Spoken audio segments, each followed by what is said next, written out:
মক্কি জিন্দেগিতে একবার নবী করিম সাল্লাল্লাহু আলাইহি ওয়াসাল্লাম তিনি বসা ছিলেন কাবা শরীফের ছায়ায়। হাদিসটা এভাবে এসেছে, ওয়ান খাব্বাব বিন আরিদ রাদিয়াল্লাহু তাআলা আনহু আন্নাহু قال شكونا إلى رسول الله صلى الله عليه وسلم وهو متوسد بردة له في ظل الكعبة। হযরত খাব্বাব বিন আরিদ বলছেন যে আমি নবী করিম সাল্লাল্লাহু আলাইহি সাল্লামের সঙ্গে দেখা করতে গেলাম, যাইয়া দেখলাম তিনি চাদর মুড়ি দিয়ে আরাম ফরমাচ্ছেন কাবা শরীফের ছায়ায়। কাছে গিয়ে বললাম, ফাকুলনা আলা তাস্তানসিরু লানা আলা তাদউ লানা ইয়া রাসূলুল্লাহ, হে রাসূল আপনি কি আমাদের জন্য আল্লাহর কাছে দোয়া করবেন না? আপনি কি আমাদের জন্য আল্লাহর কাছে সাহায্য কামনা করবেন না? আমরা তো মায়ের খাইতে খাইতে শেষ হয়ে গেল। নবী করিম সাল্লাল্লাহু আলাইহি ওয়াসাল্লাম উঠে বসলেন, বসে বললেন, হে খাব্বাব শোনো, কাদ কানা মিন ক্বাবলিকুম ইউখাযুর রাজুলু ফায়ুহফারু লাহু ফিল আরদ, তোমাদের আগে এই পৃথিবীতে যারা এসেছিলেন দ্বীনের দায়ী, তাদেরকে ধরা হতো এবং তাদের জন্য গর্ত খনন করা হতো। ফায়ুহফারু লাহু ফিল আরদ, অতঃপর সেই গর্তের মধ্যে তাদেরকে গেড়ে দেওয়া হতো কোমর পর্যন্ত। ফায়ুজআলু ফিহা সুম্মা ইউতা বিল মানশার, এরপরে করাত আনা হতো। ফায়ুদাউ আলা রাসিহি, এরপর সেই করাত তাদের মাথার উপরে দিয়ে ফায়ুজআলু নিসফাইন, এরপরে করাত দিয়া চিরিয়া মানুষটাকে, জীবিত মানুষটাকে দ্বিখণ্ডিত করে ফেলা হতো। ওয়ায়ুমশাতু বিআমশাতিল হাদিদ মা দুনা লাহমিহি ওয়া আদমিহি, এরপরে লোহার চিরুনি আইনা মানুষটার শরীর থেকে গোশতগুলি হাড্ডি থেকে নামায় দেওয়া হতো। মা ইয়াসুদ্দুহু আন দীনিহি, এত কষ্ট দেওয়ার পরেও সে যুগের একজন মুসলমানকেও দ্বীনের রাস্তা থেকে সরিয়ে দেওয়া যায় নাই। ওয়াল্লাহি, নবী করিম সাল্লাল্লাহু আলাইহি ওয়াসাল্লাম কসম করছেন, ওয়াল্লাহি আল্লাহর কসম, লা ইউতাম্মান্নাল্লাহু হাযাল আমর হাত্তা ইয়াসিরার রাকিবু মিন সানা ইলা হাদরামাউত।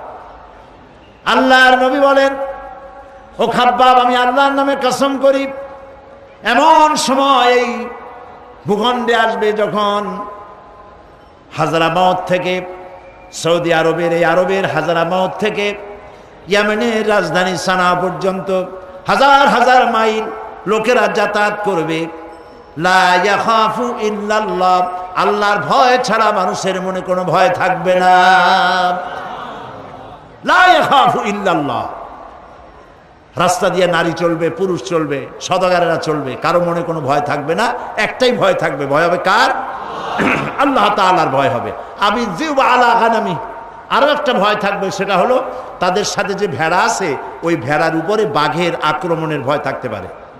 নবীদের কথায় কোনো ফাঁক থাকে না, সুবহানাল্লাহ কোন নবীদের কথায় কোনো ফাঁক থাকে না। এই যে আল্লাহর নবী বললেন লা ইয়াখাফু ইল্লাল্লাহ, আল্লাহ ছাড়া কোনো ভয় থাকবে না, কিন্তু ছাগল ভেড়া বাগে নিয়ে যাবে না, এটা তো নিতেই পারে যদি তুমি সংরক্ষণ করতে না পারো, সে কথাটাও তিনি বলে দিলেন।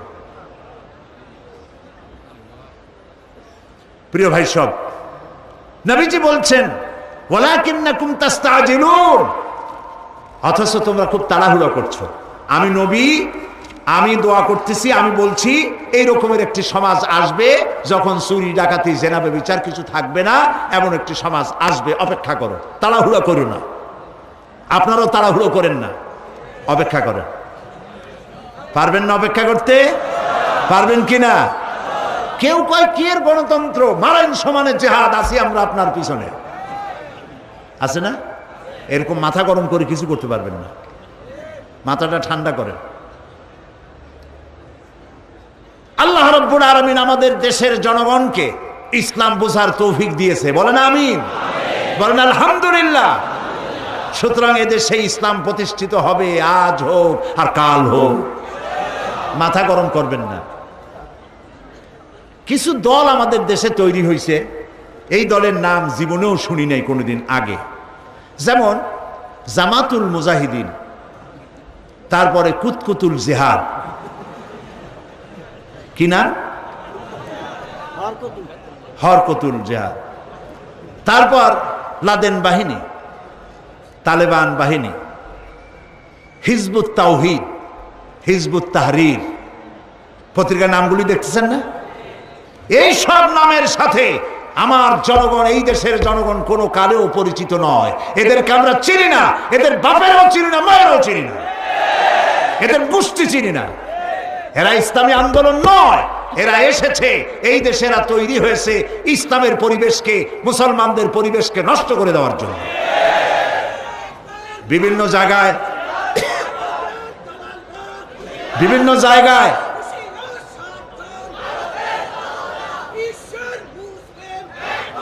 বিভিন্ন জায়গায় আরে জজবা এমন ওঠা উঠছে,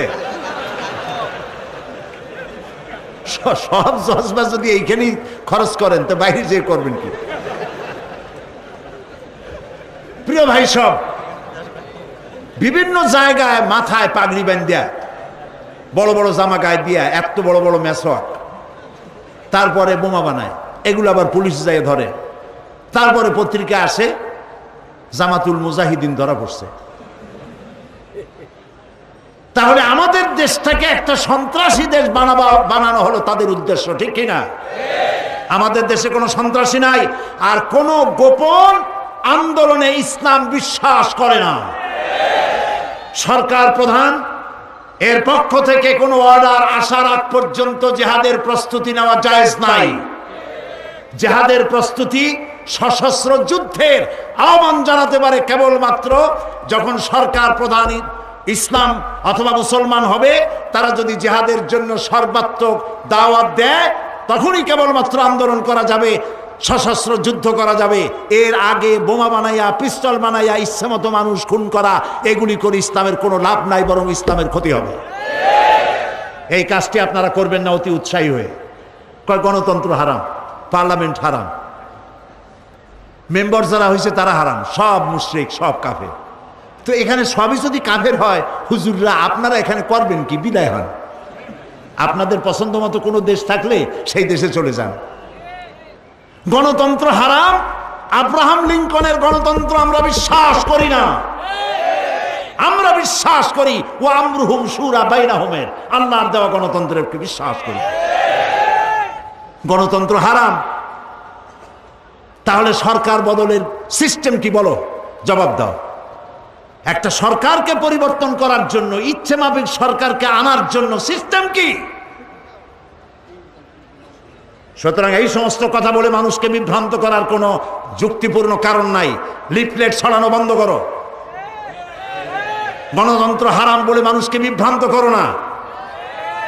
নাক দিয়া চাপ দিলে দুধ বেরি হয়, এরা আন্দোলন করতে আসছে। আমরা বুড়ো হয়েছি বাতাস খাইয়া। সুতরাং হিজবুত তাওহীদ, হিজবুত তাহরীর, হরকতুল জিহাদ, জামাতুল মুজাহিদিন, এদের যেখানে পান ধরে পুলিশে সোপর্দ করে দিবেন। এরা ইসলামের কোন সহায়ক শক্তি নয়, এরা এই দেশের স্বাধীনতা, সার্বভৌমত্ব এবং ইসলামের দুশমন।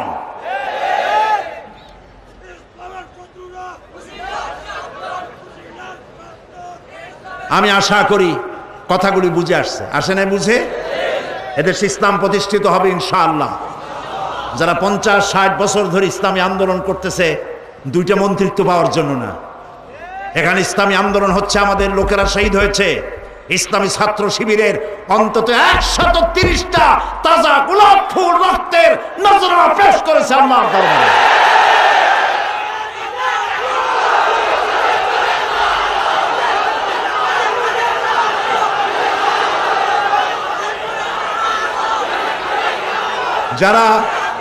যারা জীবন দিল, রক্ত দিল, যারা জীবন দিল, রক্ত দিল, শহীদ হলো, তারা ইসলাম বোঝে না।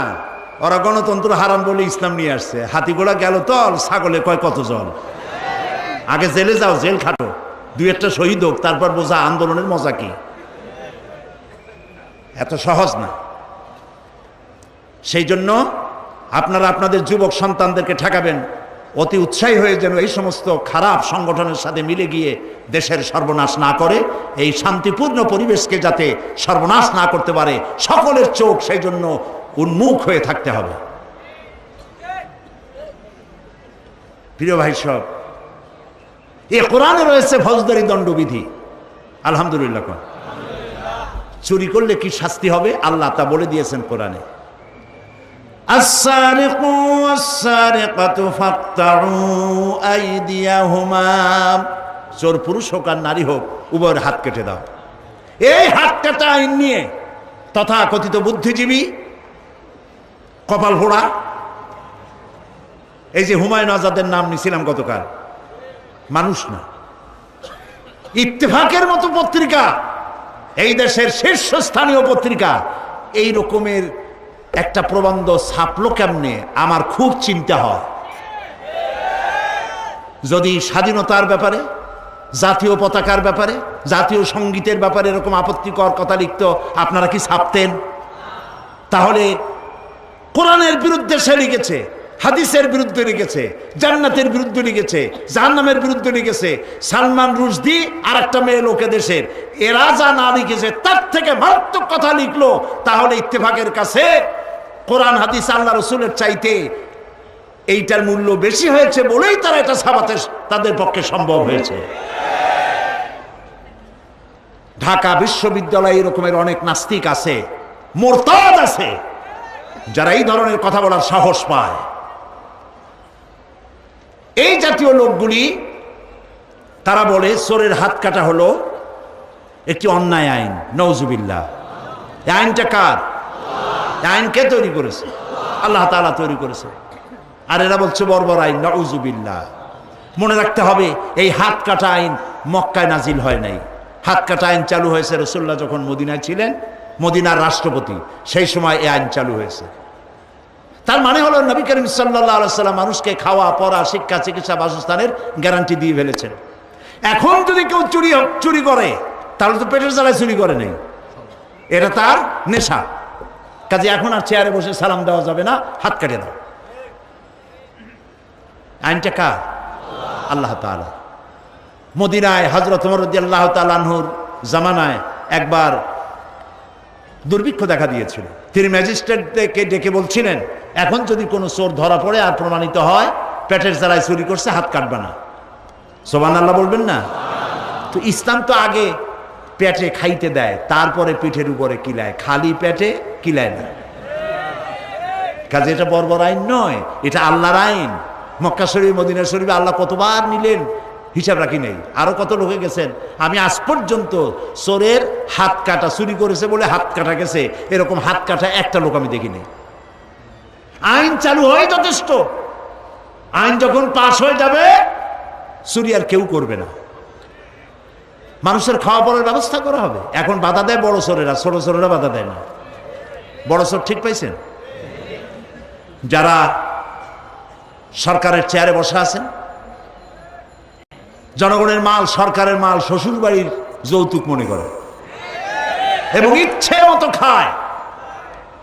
এরা চিন্তা করে যদি কোরআনের এই আইন চালু হয়ে যায় তাহলে তো বিসমিল্লাহ হবে আমাদেরকে দিয়া।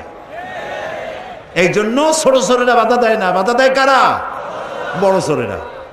তবে বড় ছোটদেরও আশ্বাস দিচ্ছি, আপনাদের অসুবিধা হবে না। এই আইন চালু হলে আপনারা হেদায়েত হয়ে যাবেন এমনিতেই, কাজী ভয় করার কারণ নাই। যারা মন্ত্রী, যারা এমপি, যারা সরকারের সচিব, ডিসি, এসপি, প্রত্যেক ব্যক্তিকে গভর্নমেন্ট বেতন দেয়, ঠিক কিনা? গভর্নমেন্ট গাড়ি দেয় কিনা? জনগণ তাদের চলার জন্য বেতন দেয় কিনা? সমস্ত মন্ত্রী, এমপি, সচিব, ডিসি, এসপি, ম্যাজিস্ট্রেট গোষ্ঠী সুদ্ধা সরকার বেতন দেয়। সরকার তার বাপের ধান বেচা পয়সা দিয়ে বেতন দেয়। কার পয়সা? কার পয়সা? এই জনগণের পয়সা। সুতরাং যারা ওখানে বসে আছেন সাবধানে কাজ করবেন, জনগণকে কষ্ট দিবেন না। জনগণকে যদি কষ্ট দেন তাহলে আল্লাহর শাস্তির জন্য অপেক্ষা করবেন, আজ না হয় কাল। আল্লাহ তাআলা কোরআনের এই বিধান করেছেন, দিয়েছেন চোরের শাস্তি, দিয়েছেন জিনার শাস্তি। আয-যানিয়াতু ওয়াজ-যানি ফাজলিদু কুল্লা ওয়াহিদিম মিনহুমা মিআতা জালদা। আল্লাহ তাআলা বলেছেন জিনাকারের শাস্তি হচ্ছে 100 দোররা মারা এবং প্রাণদণ্ড দেওয়া। জিনাকারের শাস্তি প্রাণদণ্ড দাও। জিনা করেছে, প্রমাণিত হয়েছে, অবিবাহিতা যদি হয় দৌড়া মারো, আর যদি বিবাহিতা হয় পাথর মারিয়া উড়ায় দাও। আজ তো ধর্ষকের কোনো বিচার হচ্ছে না, ধর্ষণ হচ্ছে পাইকারি দরে, বিচার হচ্ছে না। আইন এমন ভাবে ঘোরানো পেঁচানো, ধর্ষকগুলি খালাস পেয়ে যাচ্ছে। আবার নতুন কিছু ধর্ষক তৈরি হয়েছে, ধর্ষণ করে মেয়েটাকে হত্যা করে। নাউজুবিল্লাহ, বলেন নাউজুবিল্লাহ। এগুলো মানুষ না, এগুলোও জানোয়ার। মনে রেখো, তুমি যার মেয়ে, কারো মেয়ে অথবা কারো বোন অথবা কারো বউকে যদি এইভাবে বেইজ্জত করে থাকো, তোমার বউ, তোমার বোন, তোমার মেয়ে অক্ষত থাকবে না। এই ধরনের তাদের উপরও ধর্ষণ হবে। বলেন নাউজুবিল্লাহ, বলেন নাউজুবিল্লাহ। আল্লাহ রাব্বুল আলামিন মানুষকে চোরের শাস্তি, ডাকাতের শাস্তির কথা বলেছেন। মদ পান করলে কি হবে তাও বলেছেন। ওজনে কম দেওয়া সম্পর্কে আল্লাহ তাআলা বলছেন, ওয়া আউফুল কাইলা ইদা কিলতুম ওয়াজিনু বিল কিসতাসিল মুস্তাকিম। ওজন দেওয়ার সময় তোমরা যখন ওজন যন্ত্রে মাপো, মাপটা সঠিক দিও, ওজনে কম দিও না। আমাদের মানুষের যথেষ্ট বদভ্যাস আছে, ওজনে কম দেয়, আছে না? দেখবেন দাড়িও আছে, টুপিও আছে। তার দোকানে গেছেন, দাড়ি পাল্লা ধরছে, যেদিকে পাথর সেই দিকটা উঁচু হয়ে গেছে, যেদিকে মাল সেদিকটা নিচে নেমে গেছে। ধরার একটা কায়দা আছে। যে কেনে সে মনে করে মাশাআল্লাহ, দোকানদার তো খুবই সুবিচার। কিন্তু বাড়ি এনে আপনি নিজে মাপবেন, দেখবেন অন্তত 200 গ্রাম, 500 গ্রাম বা 14 গ্রাম কম। ঠিক কিনা? আবার বলে কি, ভাই আপনার কাছে কিন্তু আমি 1 টাকাও লাভ করিনি, আল্লাহর কসম। লাভ করছে কিন্তু 30 টাকা। কথা মিথ্যা হয় নাই, 1 টাকা লাভ করিনি, 30 টাকাই লাভ করছে। তা আপনি ওজনে কম দিয়া, খাদ্যে ভেজাল দিয়া কি করতে চান? কত মাল জমাবেন, কত মাল জমাবেন? যখন পৃথিবী থেকে বিদায় হবেন তখন কাপড় কয়খান পাবেন বলেন? গ্রুপ অফ ইন্ডাস্ট্রিজের মালিক মারা গেছে, 100 কোটি টাকার মালিক, কয়খান কাপড় পাবে বলেন? আর রিক্সাওয়ালা মারা গেছে, কয়খান কাপড় পাবে? এদেশের প্রেসিডেন্ট সাহেব মারা গেছেন, কয়খান কাপড় পাবে? আর আপনি আমি মরে গেলে আর জায়গা পাবেন কয় হাত? প্রেসিডেন্ট সাহেব পাবে কয় হাত? পরিণতি যখন এই তখন এই ওজনে কম, খাদ্যে ভেজাল দেন কেন? চাউলের মধ্যে দেয় তুষ, কুড়া, হায় রে আল্লাহ, আরো দেয় পাথর। 2-1 জায়গায় ভাত খাইতে গিয়ে তো মনে হয় যে ডাক্তার নিয়ে খাইতে বসলে ভালো হইতো, দাঁত কয়টা ভাঙবে তার ঠিক নেই। এই যে ভেজাল আপনি দিলেন, এই ভেজাল দিয়ে কয় টাকা কামাই করবেন? আহারে, এত বড় একটা রোজার মাস গেল, মানুষ হেদায়েত হইল না, কি কপাল পোড়া। আহারে, মানুষের অভ্যাস হলো আরো চাই, আরো চাই, আরো চাই, চাওয়ার কোনো শেষ নাই। আল্লাহ রাব্বুল আলামিনের নবী বলেন, লাউ কানা লি ওয়াদিম মিন যাহাবিন লাহাব্বা আন ইয়াকুনা লাহু সানিন, লাউ কানা লি ইবনি আদম ওয়াদিম মিন যাহাবিন লাহাব্বা আন ইয়াকুনা লাহু সানিন। কোন আদম সন্তানকে একটা মাঠ ভর্তি করে যদি স্বর্ণ দেওয়া হয়, সে বলবে আহারে, প্যারেড ময়দানটা ভরিয়া যদি আরো সোনা দেওয়া হইতো। নবীজি বলেন, ওয়ালা ইয়ামলাউ জাওফু ইবনু আদামা ইল্লা তুরাব। আল্লাহর নবী বলেন, আদম সন্তানের পেট কবরের মাটি ছাড়া কিছুতে ভরবে না। মানুষ শুধু আরো চাই, আরো পায়, এগুলির জন্য মানুষ প্রতিযোগিতা করতে থাকে। প্রিয় ভাই সব, সুতরাং আমাদেরকে যারা ব্যবসা করেন, ওজনে কম দেবেন না, খাদ্যে ভেজাল দেবেন না। মনে থাকবে ভাই, মনে থাকবে। আল্লাহ যেন মনে রাখান, আমরা বলি আমিন। অশ্লীলতা আজ আমাদের দেশের মধ্যে ছড়িয়ে গেছে। কোরআনে সব কথা আছে, সুবহানাল্লাহ বলে, কোরআনের মধ্যে সব বলা আছে। অশ্লীলতা আজ শহরে বন্দরে সর্বত্র রন্ধ্রে রন্ধ্রে ছড়িয়ে গেছে। মহান আল্লাহ রাব্বুল আলামিন বলেন, কুল ইন্নামা হাররামা রাব্বিয়াল ফাওয়াহিশা মা যাহারা মিনহা ওয়া বাতান। হে নবী, আপনি বলুন, আমার প্রভু নিঃসন্দেহে সকল প্রকারের গোপন এবং প্রকাশ্য অশ্লীলতাকে নিষিদ্ধ ঘোষণা করেছেন। আমাদের দেশে অশ্লীলতা আছে না নাই? আছে কিনা? আমাদের দেশে অশ্লীলতার নানা ধরন। এক ধরন হলো নারীর সৌন্দর্য প্রতিযোগিতা, বিভিন্ন সাবানের কোম্পানির নাম করে সৌন্দর্য প্রতিযোগিতা হচ্ছে। অন্যান্য দেশে যে সুন্দরী প্রতিযোগিতা হয় ওই রকম বাংলাদেশে এখনো করতে সাহস পায় নাই। কারণ একবার আমি পল্টনে বলেছিলাম, যেই সুন্দরী প্রতিযোগিতা যারা করবে, যদি আমাদের এই বক্তব্যের পর যদি এটা বন্ধ না করে, তাহলে এর বিচারকরা রাস্তায় নামলে পরে তাদেরকে রাস্তার উপরেই উত্তমভাবে মেহমানদারি করা হবে। তো তারা এটা বন্ধ করে দিয়েছিল। যারাই সুন্দরী প্রতিযোগিতা বিচারক হয়, আমি চিন্তা করে পাই না যে এরাও মানুষ নাকি। নারীর সৌন্দর্য মাপজোপ করা এবং এই সৌন্দর্যের ভিত্তিতে ফার্স্ট সেকেন্ড থার্ড বানানো, এদেরকে সুন্দরী প্রতিযোগিতায় নারীর যেসব অঙ্গ প্রত্যঙ্গ মাপা হয়, মাপজোপ করা হয়, তা কেবলমাত্র শয়তানের পক্ষেই সম্ভব, মানুষের পক্ষে সম্ভব না।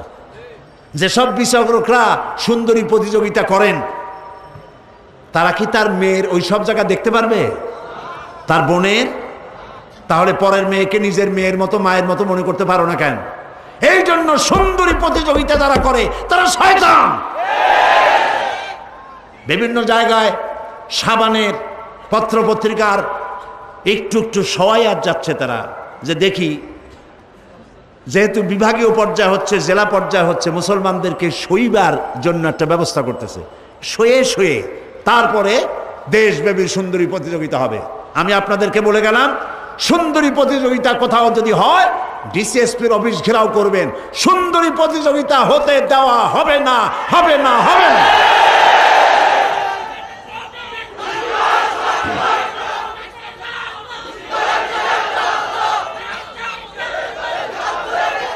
আর যেসব মা বাপ তার মেয়েকে সুন্দরী প্রতিযোগিতায় পাঠান, তাদের সেন্স অফ প্রেস্টিজ সম্পর্কে আমার সন্দেহ হয়, করুণা হয়, দয়া হয়। আপনার মর্যাদা থাকা উচিত। আপনার মেয়েকে যদি সুন্দরী সে হয়ে থাকে, এটা আল্লাহর নিয়ামত, আর এই নিয়ামত কেবলমাত্র তার স্বামীর জন্য, এটা প্রতিযোগিতা করার জন্য নয়। নাউজুবিল্লাহ বলে। ইহুদি খ্রিস্টান এরাই মুসলমানদের মধ্যে, এরা বাংলাদেশ পৃথিবীর দ্বিতীয় বৃহত্তম মুসলিম দেশ, নারীর সৌন্দর্য প্রতিযোগিতা হতে পারে না, পারে না। প্রিয় ভাই সব, দেশের মধ্যে এইডস রোগ শুরু হয়েছে। আমাদের দেশে এ পর্যন্ত সরকারি হিসাবে 300 রোগী পাওয়া গেছে এইডস আক্রান্ত। আর এইডস হলো মারাত্মক রোগ। পশ্চিমা দেশগুলিতে এইডসে ধরছে জন্মের ধরা। যার একবার এইডস হয়, ডাক্তার একবার দেখতে আসে, এসে কিছু নসিহত করে যায়। পরে যদি আবারও ডাক্তারকে আসতে হয়, তো এসে প্রথমেই জিজ্ঞেস করে, বেটা তুমি এখনো মরো নাই? তার মানে হলো এইডসের একমাত্র প্রতিষেধক হচ্ছে মরে যাওয়া। নির্ঘাত মরবেই। পাপ হয়েছে যত মডার্ন, আল্লাহর আযাবও হয়েছে ততোধিক মডার্ন। ওরা পাপকে আধুনিক বানাইছে। আগে তো জেনা ব্যভিচার হতো পুরুষে আর নারীতে, এখন এটা হয় পুরুষে পুরুষে, নারীতে নারীতে। ইউরোপ আমেরিকায় মেয়েরা মেয়েদেরকে বিয়ে করা জায়েজ, পার্লামেন্টে পাশ করছে তারা। এই যে বুশ, তার পার্লামেন্টে আইন পাশ করা হয়েছে, পুরুষে পুরুষে বিয়ে করতে পারবে, মেয়ে লোকের মেয়ে বিয়ে করতে পারবে। তো নিজে বসে আছে কেন? এইভাবে পাপ মডার্ন হয়ে গেছে, আল্লাহর আযাবও মডার্ন হয়েছে। সেই মডার্ন আযাবের নাম কি? এইডস।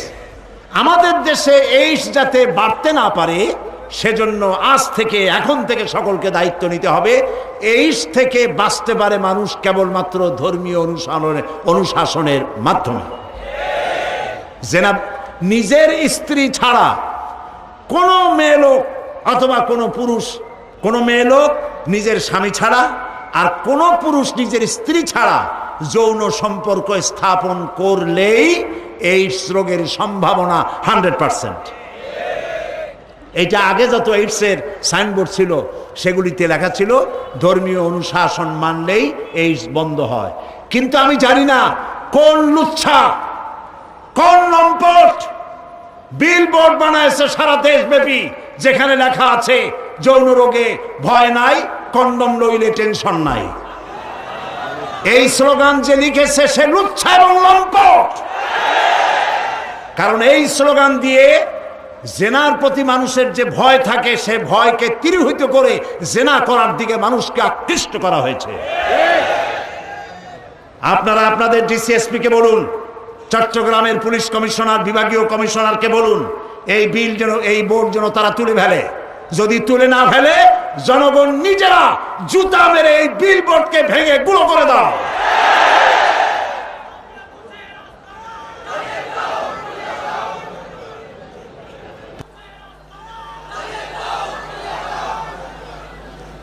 প্রিয় ভাই সব, অশ্লীলতার প্রচার প্রসার ইসলাম বন্ধ করে দিয়েছে।